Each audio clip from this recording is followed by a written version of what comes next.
hip flexor stretch, facing the wall. So we're going to use the wall to push away from, which gives us a lever of our torso to deepen the stretch, but it's really important to keep your core engaged because we're using our core as a lever with the torso to pull on the hip flexor. So you have to lock the leg into a position, the hip into a position, and then tilt the pelvis back in order to create that stretch. But we have to keep the spine safe, which involves the core staying engaged, not arching your low back.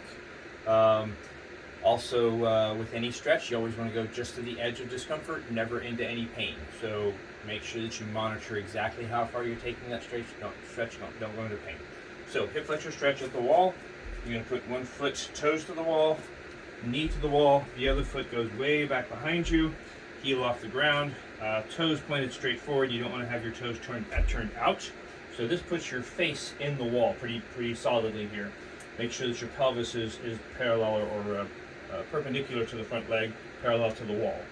I'm going to engage my core, pull my pubic bone up toward my bottom ribs.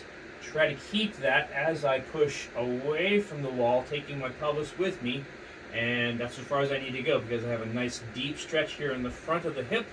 If I want to deepen it just a little bit, again, don't go into pain, edge of discomfort always, but I can always try to straighten that back knee just a little bit more to increase that angle here at the hip, which will give me a nice deep stretch.